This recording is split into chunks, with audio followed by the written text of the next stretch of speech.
তোমাদের কিছু কিছু ক্লিপস আগে দেখে নিলাম, আশা করি তোমরা বুঝতেই পেরেছো আজকে ভিডিওটা কী হতে চলেছে। হ্যালো বন্ধুরা, চলে এসেছি নতুন একটা ভিডিও নিয়ে। এতদিন তো বিয়ের ভিডিও নিয়ে অনেক কাটালাম, আজ একটু দেখাবো বার্থডের ভিডিও।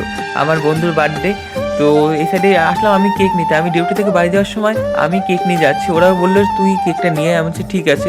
যখন কেক নিতে আসলাম ভাবলাম কিছু খাওয়া যাক, এই ফাঁকে চিকেন প্যাটিসের অর্ডার দিয়ে দিলাম আর দিলাম দুটো চকলেট। চকলেটটা অনেক সুন্দর ছিল খেতে। আর চিকেন প্যাটিসটা নিয়ে চলে আসলাম খাওয়া দাওয়া করে। আজকে কি এটিএমের বার্থডে সেলিব্রেট করবো? না, বন্ধুরই বার্থডে সেলিব্রেট করবো। তো এটিএম থেকে আসলাম, কিছু টাকা তুললাম, তোলার পর এখন যাব বন্ধুর বাড়িতে। এখন 12টা বাজে 5 মিনিট বাকি। এখন আমরা যাচ্ছি সব বন্ধুরা মিলে বন্ধুর বাড়িতে বার্থডে উইশ করতে। আমরা যাওয়ার পর দেখি বন্ধুর মা আগে বার্থডে উইশ করে ফেলেছে। আর তারপর আমরা গিয়ে, ও ভালো মতো উঠিনি, টেনে টেনে তুললাম সবাই মিলে। তোলার পরে এখন আমরা সবাই মিলে হ্যাপি বার্থডে বললাম।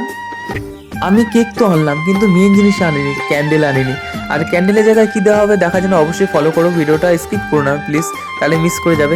আমি একবার বলছি কি প্রদীপ ছিল ওদের ঘরে, এই সাইডে ঠাকুর ঘরে প্রদীপ ছিল, আমি বলছি প্রদীপটা এনে ধরাতে।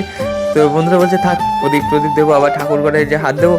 তো এই সাইডে ছিল ডেসলাই দিয়ে হয়েছে ক্যান্ডেল বানানো। তো দেখতে থাকো কন্টিনিউ ভিডিওটা, কীভাবে বানাই আমরা ক্যান্ডেল ডেসলাই দিয়ে। এই যে আমরা বললাম একটু রানিংয়ে ফু দিয়ে দিবি, ও রানিংয়ে ফু দিয়ে দিল, মানে ধরানোর সঙ্গে সঙ্গে। যার আজ বার্থডে, আর যে স্নো স্প্রে আনিনি, আগে থেকে প্ল্যান ছিল কেক মাখানো। তো কেক তো মাখানো হবে, সেই পরিমাণে কেক মাখানো হবে, মানে দড়াতে ফু দিয়ে সব নিভিয়ে দিল। কেক কাটা তো হলো ফাইনালি, এবারই হলো মেন খেলা, এখন হবে কেক মাখানোর পালা। ভাই আমি তো একটুর জন্য বেঁচে গেছি। আমি বললাম আমি বেশি মাখালে আমি বাড়ি চলে যাব। তো দেখলাম যে না, অবশেষে বাঁচা গেল ওদের হাত থেকে।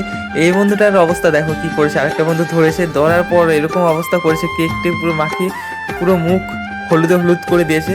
এবার আমার পালা আসবে, আমি তো আগের থেকে সরে আসছি, আমি বলছি আমাকে দিস না ভাই, সবাই বলছে ওকে দিতে হবে। অনেক রিকোয়েস্টে অবশেষে মানে হালকা করে লাগানো হলো, মানে বাঁচা গেল ধরতে গেলে। তো তোলার সময় সেরকম কোনো কষ্ট হয়নি, আমরা বললাম অনেক ক্রিমটা তুলতে অনেক কষ্ট হবে, সেভাবে কষ্ট হয়নি কোনো, হালকাভাবে ধুলাম, ধোয়ার পর দেখলাম উঠে গেল। তো আর এই যে ছিল বার্থডে গিফট দিয়েছে আমার ওই বন্ধুরা, যাকে বেশি কেক মাখানো হয়েছে সেই দিয়েছিল পার্সোনালি। আর ভিডিওটা এখানে এন্ড করছি, নতুন হলে একটা সাবস্ক্রাইব ফলো।